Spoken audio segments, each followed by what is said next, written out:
ولو أننا نزلنا إليهم الملائكة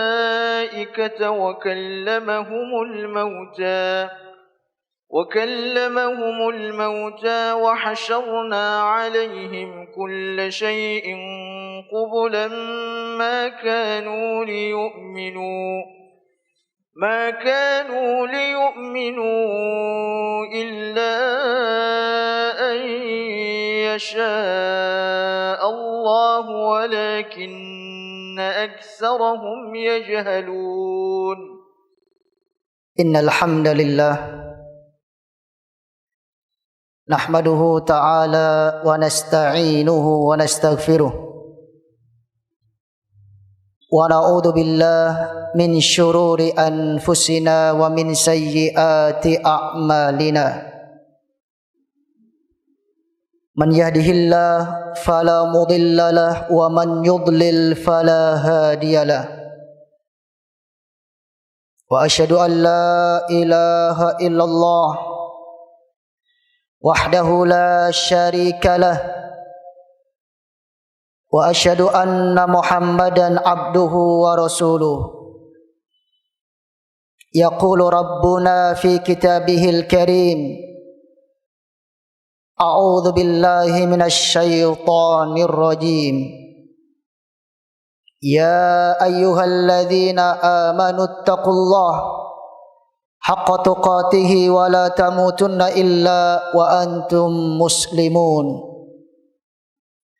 يا أيها الناس اتقوا ربكم الذي خلقكم من نفس واحدة وخلق منها زوجها وبث منهما رجالا كثيرا ونساء واتقوا الله الذي تساءلون به والأرحام إن الله كان عليكم رقيبا يا أيها الذين آمنوا اتقوا الله وقولوا قولا سديدا يصلح لكم أعمالكم ويغفر لكم ذنوبكم ومن يطع الله ورسوله فقد فاز فوزا عظيما أما بعد فإن أصدق الحديث كتاب الله تبارك وتعالى وخير الهدى هدى محمد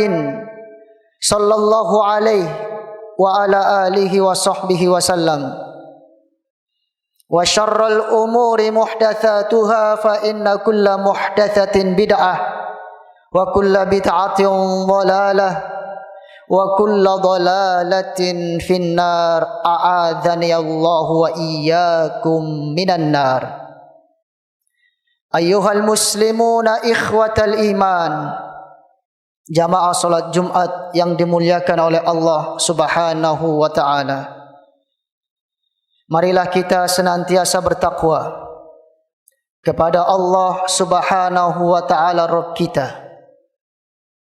Semoga dengan ketakwaan ini Allah Subhanahu wa taala selalu membukakan untuk kita jalan keluar dari setiap permasalahan hidup kita. Sebab Allah Subhanahu wa taala berfirman, "Wa may yattaqillaha yaj'al lahu makhraja." Kemudian salawat teriring salam, semoga kita senantiasa mencurahkannya untuk Nabi besar Muhammad sallallahu alaihi wa ala alihi wa sahbihi wasallam. Di samping untuk beliau juga keluarganya, para sahabatnya, bahkan untuk seluruh umatnya hingga akhir zaman nanti, ketika mereka mau meneladani sunnah Rasulullah sallallahu alaihi wa ala alihi wa sahbihi wasallam dengan baik. Maka kita harapkan kepada Allah Subhanahu wa ta'ala dengan keagungan dan kemuliaannya, semoga kita termasuk di dalamnya. Ma'asyiral muslimina ikhwatal iman, jamaah salat Jumat yang dimuliakan oleh Allah Subhanahu wa taala. Menjalani kehidupan di dalam dunia ini sungguh tidak selamanya senang, tidak selamanya bergembira. Bahkan tidak selamanya pula selalu sesuai dengan apa yang kita harapkan. Sebab Allah Subhanahu wa ta'ala Maha berkehendak untuk memberikan suatu cobaan, musibah, derita kepada siapapun dari kalangan hamba-hambanya di dalam dunia ini dengan beraneka ragam bentuk jenisnya. Allah Subhanahu wa ta'ala berfirman di dalam surat Al-Baqarah, وَلَنَبْلُوَنَّكُمْ بِشَيْءٍ مِّنَ الْخَوْفِ وَالْجُوعِ وَنَقْصٍ مِّنَ الْأَمْوَالِ بِشَيْءٍ مِّنَ الْخَوْفِ وَالْجُوعِ وَنَقْصٍ مِّنَ الْأَمْوَالِ وَالْأَنفُسِ وَالثَّمَرَاتِ. Yang artinya kurang lebih sungguh kami akan berikan kepada kalian ujian, cobaan berupa rasa takut, kelaparan, bahkan kematian jiwa, serta kekurangan rezeki seperti buah-buahan. Maka ayat ini sangatlah jelas. Allah Subhanahu wa ta'ala Maha berkuasa untuk memberikan suatu musibah, derita, kesusahan kepada siapapun di antara kita sebagai hamba-hambanya. Namun kita sebagai warga muslim hendaknya senantiasa memiliki harapan penuh akan pertolongan dan kemudahan dari Allah Subhanahu wa ta'ala. Hendaknya seorang muslim selalu memiliki ungkapan-ungkapan yang baik terhadap Rabb-Nya, meskipun di suatu kondisi yang sangat menyulitkannya. Seorang muslim tidak boleh menjadikan hari demi harinya sebagai hari yang sial, waktu demi waktunya sebagai waktu yang tidak beruntung, sehingga nantinya dia frustasi, memiliki kalimat-kalimat yang jelek, bisa bersuudzon, buruk sangka terhadap Allah Subhanahu wa ta'ala.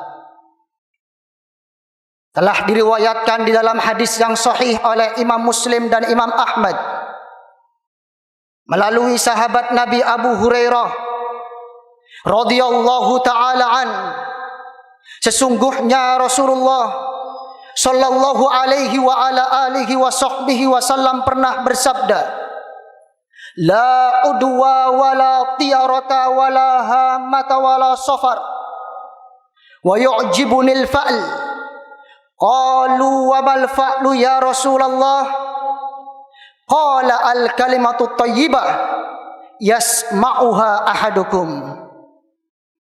Yang artinya kurang lebih, tidak ada penyakit menular dengan sendirinya tanpa izin dari Allah Subhanahu wa ta'ala. Tidak boleh seorang muslim mengadu nasibnya hanya dengan seekor burung.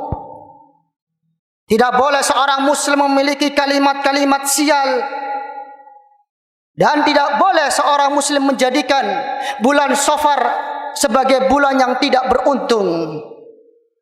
Namun sangatlah menakjubkan diriku al-fa'l. Para sahabat ridwanullah alaihim ajma'in ketika itu bertanya, wahai Rasulullah,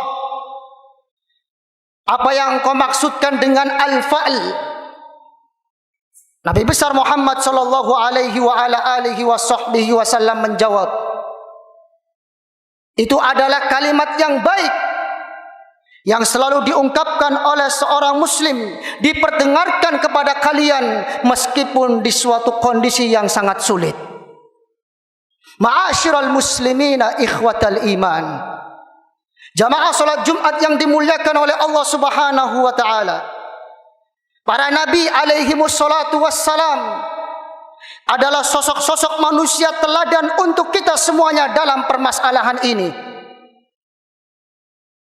Nabiullah Musa alaihi salatu wassalam, bagaimana Allah Subhanahu wa ta'ala abadikan kisahnya, di antaranya di dalam surat Asy-Syu'ara, yaitu pada suatu hari ketika Nabi Musa dan pengikutnya diperintahkan oleh Allah untuk meninggalkan kota Mesir. Di saat itu pula Fir'aun dan bala tentaranya masih sangat marah, sehingga berusaha untuk mengejar dan menyusul Nabi Musa serta pengikutnya. Maka Allah Subhanahu wa taala berfirman, فَأَتْبَعُوهُمْ مُشْرِقِينَ فَلَمَّا تَرَى الْجَمْعَانِ قَالَ أَصْحَابُ مُوسَى إِنَّا لَمُدْرَكُونَ. Pada saat matahari sudah mulai terbit, alam jagat raya sudah mulai terang, berhasillah kelompok Fir'aun menyusul kelompoknya Nabi Musa.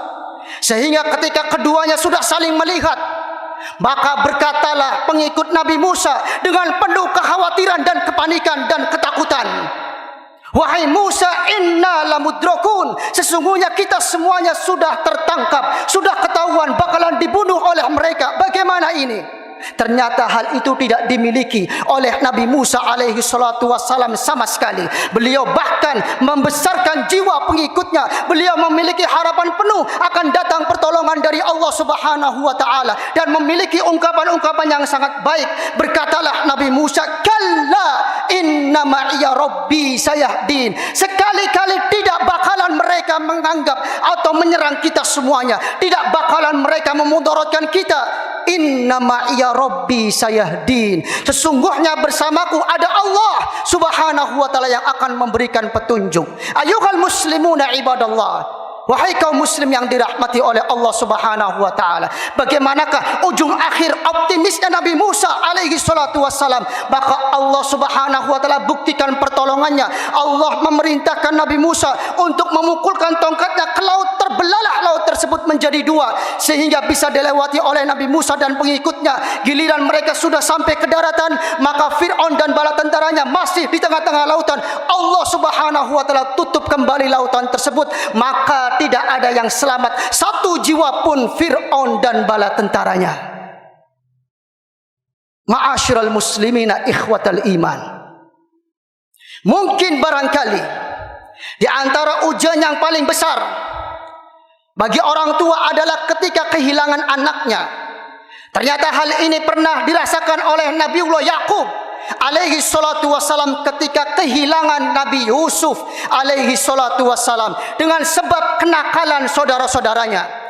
Maka ketika itulah Nabi Yusuf dirundung kesedihan yang sangat mendalam, menangisi Nabi Yakub dirundung kesedihan yang sangat mendalam, selalu menangisi Nabi Yusuf alaihi salatu wassalam, sehingga dengannya menjadikan sebab kedua matanya buta. Namun di saat itu Nabi Yakub alaihi salatu wassalam masih memiliki optimis, harapan penuh akan pertolongan dari Allah Subhanahu wa taala, dan beliau memiliki ungkapan yang sangat baik terhadap Allah. Beliau mengatakan sebagaimana yang Allah abadikan di dalam surat Yusuf, "Innama ashku bathi wa huzni ilallah." Sesungguhnya aku hanyalah mengadukan kesedihanku, kesusahanku kepada Allah Subhanahu wa taala.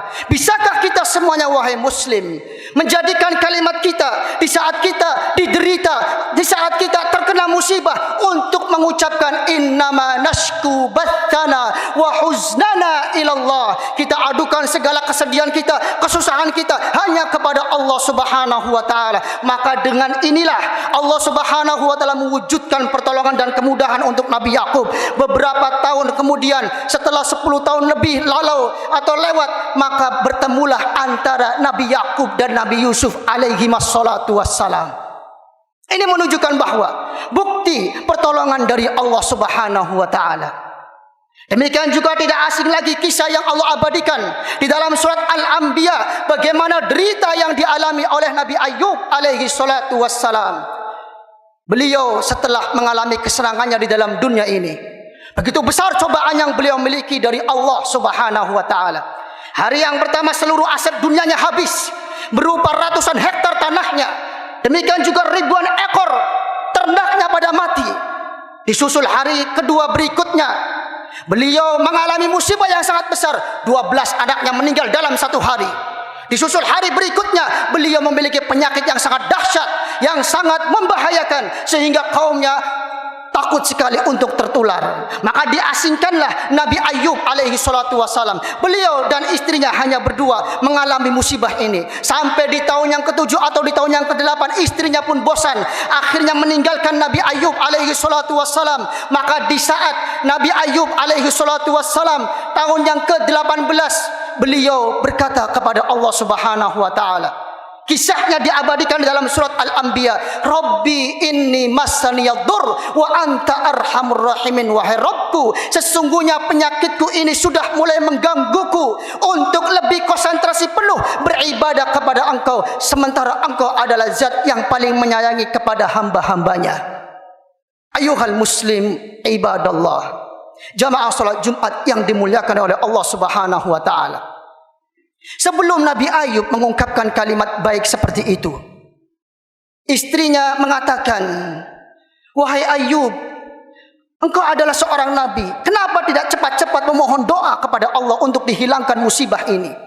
Dijawablah oleh Nabi Ayub alaihi salatu wassalam, wahai istriku, ingatkah berapa tahun kita bersenang-senang di dalam dunia, diberi kenikmatan oleh Allah Subhanahu wa taala? Dia menjawab 80 tahun. Padahal sementara di saat itu baru tahun yang ke-7. Maka sudut pandang Nabi Ayub enggak adil kalau baru 7 tahun aku mengalami derita, protes di hadapan Allah Subhanahu wa taala. Bisakah kita semuanya memiliki keimanan yang sangat luar biasa ini? Kita memandang musibah yang kita alami berapapun lamanya tidak sebanding dengan nikmat Allah Subhanahu wa taala. Karena dalam bahasa Al-Qur'an yang tidak bisa dihitung bukanlah musibah, tetapi nikmat Allah Subhanahu wa taala. Wa in ta'uddu ni'matallahi la tuhsuha. Apabila kalian berupaya untuk menghitung nikmat Allah Subhanahu wa taala atas kalian, niscaya tidak akan bisa membatasinya. Aqulu qawli hadza wa astaghfirullah lana wa lakum walil musliminal jami' innahu huwal ghafurur rahim.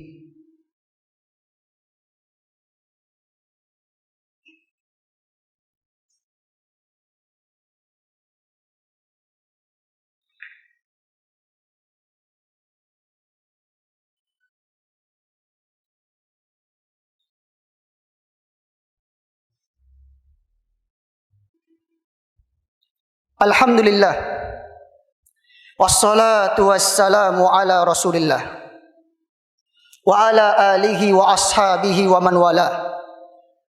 Asyhadu an la ilaha illallah wahdahu la syarika lah wa asyhadu anna Muhammadan abduhu wa rasuluhu la nabiyya ba'dah. Ma'asyiral muslimina ikhwatal iman, jamaah salat Jumat yang dimuliakan oleh Allah Subhanahu wa taala. Nabi Muhammad sallallahu alaihi wa ala alihi wasallam dan para sahabatnya juga pernah mengalami musibah yang sangat besar. Ketika Allah Subhanahu wa taala uji mereka kekalahan dalam perang Uhud. Maka setelah itulah terjadi peperangan yang disebut sebagai Hamrul Asad. Tidak terjadi pertumpahan darah, namun para ulama menyatakan itu adalah salah satu perang yang dilakukan oleh Rasulullah dan para sahabatnya. Rasulullah dan para sahabatnya masih merasa ketakutan karena baru mengalami kekalahan, sehingga mereka berjaga-jaga barangkali kaum musyrikin Quraisy menyerang balik kembali sehingga menghancurkan Islam dari akar-akarnya. Ketika itulah datang kafilah dagang dari kalangan Quraisy menakut-nakuti mereka, Rasulullah dan para sahabatnya. Ucapan ini Allah Subhanahu wa taala abadikan di dalam surat Ali Imran. Innan nasa qad jama'u lakum fakhshawhum. Sesungguhnya mereka manusia, orang-orang musyrikin Quraisy sudah bersatu padu, berkumpul menjadi satu untuk menghancurkan kalian. Silakan kalian menyerah. Ternyata hal itu tidak dimiliki ketakutan oleh Rasulullah dan para sahabatnya. Wa qalu hasbunallahu wa ni'mal wakil. Ayat sebelumnya fazadahum imana. Di saat itu justru keimanan Rasulullah dan para sahabatnya semakin naik dan mereka mengucapkan kalimat yang baik terhadap Allah Subhanahu wa taala. Ungkapan hasbunallah wa ni'mal wakil cukup bagi Allah Subhanahu wa taala untuk menolong kita semuanya, dan dialah sebaik-baik zat yang kita jadikan sebagai sandaran. Inilah ungkapan yang baik dari Rasulullah dan para sahabatnya ridwanullah alaihim ajma'in. Hasbunallah wa ni'mal wakil. di suatu kondisi yang sangat menyulitkannya, sebagaimana dahulu dilontarkan oleh Nabi Ibrahim. Di suatu saat, pada waktu itu Nabi Ibrahim dilempar ke dalam api, dibakar. Nabi Ibrahim mengucapkan hasbunallah wa ni'mal wakil. Maka marilah wahai kaum muslim, sibukkanlah diri kita untuk selalu berharap penuh kepada Allah Subhanahu wa taala akan pertolongan dan kemudahannya. Hendaknya kita semuanya selalu memiliki ungkapan-ungkapan yang baik. Janganlah kita sibukkan di saat musibah seperti ini yang kita alami dengan berkeluh kesah di hadapan manusia yang lain, sampai mengucapkan kalimat-kalimat yang buruk atau sampai suudzon, buruk sangka terhadap Allah Subhanahu wa taala. Yang seharusnya bagi kita adalah memiliki kalimat-kalimat yang baik. Dari kalimat yang baik inilah akan terlahir optimis, sifat berharap penuh akan pertolongan dari Allah Subhanahu wa taala, sehingga berakhir dengan pertolongan dan kemudahan dari Allah Subhanahu wa taala biidznillah. Kita harapkan ampunan untuk kita dan kaum muslim secara keseluruhan. Dan kita harapkan kepada Allah Subhanahu wa taala dengan keagungan dan kemuliaannya, semoga senantiasa Allah Subhanahu wa taala menjadikan kita termasuk orang-orang yang berbahagia di dalam dunia kita dan akhirat kita nanti. Sesungguhnya Allah Subhanahu wa taala pasti atas segala sesuatu maha kuasa dan mampu. Allahumma salli ala Muhammad wa ala ali Muhammad kama sallaita ala Ibrahim wa ala ali Ibrahim innaka Hamidum Majid.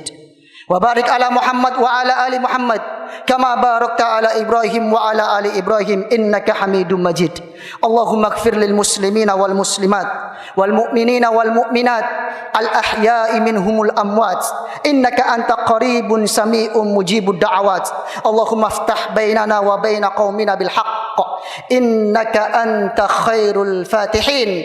Allahumma arinal haqqa haqqa warzuqna ittiba'ah wa arinal batila batila warzuqna ijtinabah. Allahumma innana nas'aluka ridhaka wa na'udzubika min sakhatika wa ghadabika. Allahumma innana nas'aluka ilman nafi'an wa amalan mutaqabbalan wa lisanan dhakiran wa qalban khashi'an bi rahmatika ya arhamar rahimin. Rabbana zalamna anfusana wa illam taghfir lana wa tarhamna lanakunanna minal khasirin. Rabbana la tuzigh qulubana ba'da id hadaitana wa hab lana min ladunka rahmah innaka antal wahhab. Rabbana hab lana min azwajina wa dhurriyyatina qurrata a'yun waj'alna lil muttaqina imama. Rabbana atina fid dunya hasanah wa fil akhirati hasanah wa qina adzabannar. Ibadallah, innallaha ya'muru bil adli wal ihsan wa ita'i dzil qurba wa yanha 'anil fahsya'i wal munkari wal baghi ya'idzukum la'allakum tadhakkarun. Fadhkurullaha yadhkurkum washkuru 'ala ni'amihi yazidkum was'alullaha min fadlihi yu'tikum wa la dzikrullahi akbar. Aqimis shalah. ومنهم من يستمع إليك حتى إذا خرجوا من عندك قالوا للذين أوتوا العلم ماذا قال آنفا أولئك الذين طبع الله على قلوبهم واتبعوا أهواءهم